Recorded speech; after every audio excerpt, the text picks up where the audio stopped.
बिस्मिल्लाहिर्रहमानिर्रहीम। अस्सलाम वालेकुम स्टूडेंट्स। आज हम चैप्टर नंबर 1 कम्प्लेक्स नंबर्स की एक्सरसाइज 1.3 का इंट्रोडक्शन पढ़ेंगे। तो 1.3 एक्सरसाइज करने से पहले चंद एक पॉइंट्स जो हैं वो हमें मालूम होने चाहिए।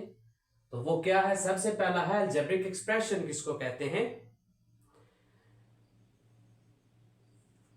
वेरिएबल्स और न्यूमरल्स को प्लस माइनस मल्टीप्लाई या डिवाइड के साइन से डिफरेंशिएट कर देना, उनको सेपरेट कर देना, उसको अलजेब्रिक एक्सप्रेशन कहते हैं। For example 3x plus 4y plus 7xy minus 9। तो इन टर्म्स को प्लस माइनस से डिफरेंशिएट कर देना, सेपरेट कर देना, इसको अलजेब्रिक एक्सप्रेशन कहते हैं, जिसमें न्यूमरल्स का भी इस्तेमाल किया जाता है और वेरिएबल्स का भी इस्तेमाल किया जाता है। और अगर इस अलजेब्रिक एक्सप्रेशन में इक्वल का साइन आ जाए, 3x plus 4y plus 7 equal to 0 और 9 और समथिंग एल्स, इक्वल का साइन अगर आ गया है तो हम इस अलजेब्रिक एक्सप्रेशन को अलजेब्रिक इक्वेशन कहेंगे। अब इस अलजेब्रिक इक्वेशन का फॉर एग्जांपल ये 3x, for example x plus 3 equals to 5, इसके लिए अगर हम x की वैल्यू 2 पुट करते हैं तो 2 प्लस 3 इक्वल्स टू 5, तो यहां x की वैल्यू क्या बनती है? 2। तो ये जो x की वैल्यू इस इक्वेशन के लिए बनती है, इसको इस इक्वेशन का सॉल्यूशन कहते हैं। सॉल्यूशन कहते हैं और रूट भी कहते हैं। अगर एक से ज्यादा इक्वेशंस दी हुई हूं, for example x plus 7 equal to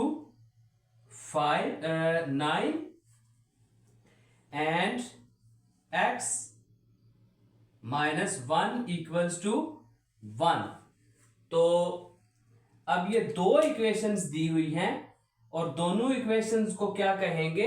system of equations.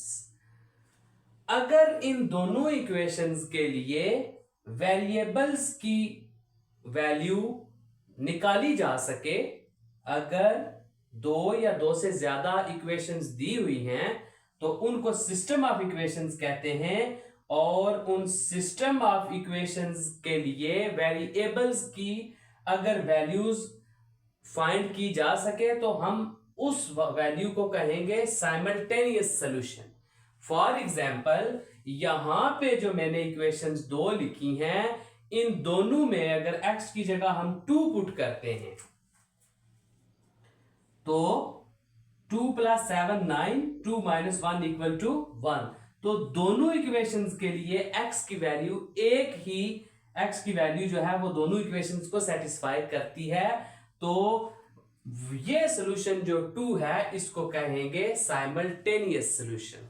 कि ये जो सॉल्यूशन है ये दो या दो से ज्यादा ये जितने भी गिवन इक्वेशंस हैं उन सब को at the same time satisfy कर रहा है।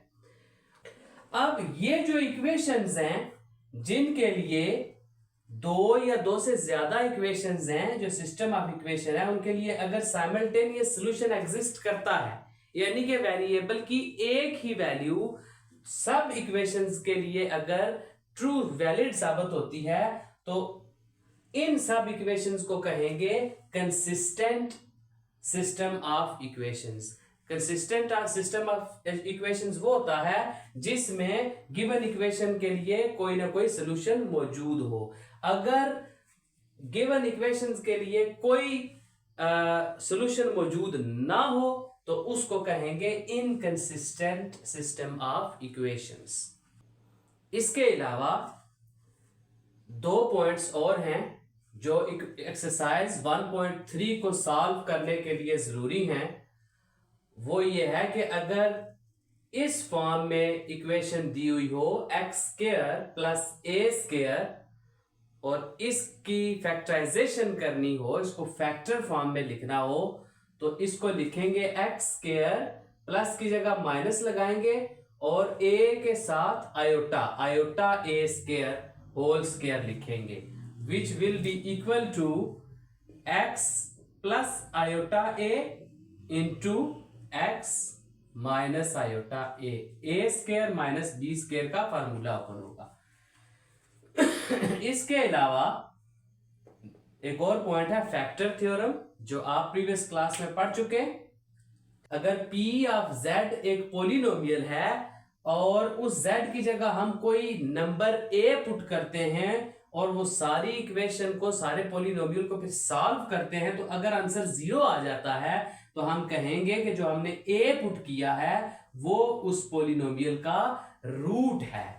और z इक्वल्स टू a को हम क्या लिख सकते हैं, a को अगर इस तरफ ले आए तो z minus a equal to 0 बन जाता है। तो ये z माइनस a जो है ये is factor of p of z।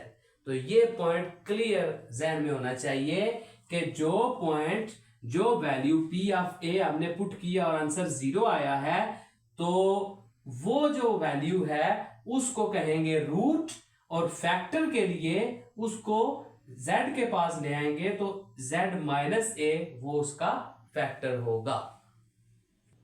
ये थी आज की वीडियो। उम्मीद है आपको वीडियो पसंद आई होगी और जो पॉइंट्स बताए हैं उनकी समझ आई होगी। अगर वीडियो पसंद आई है तो वीडियो को लाइक करें, चैनल को सब्सक्राइब करें, बेल आइकन को जरूर प्रेस करें, अपने तमाम दोस्तों के साथ शेयर करें, खसूसन उन दोस्तों के साथ जो फर्स्ट ईयर का मैथ पढ़ रहे हैं या पढ़ना चाहते हैं। मिलते हैं नेक्स्ट वीडियो में। अल्लाह हाफिज।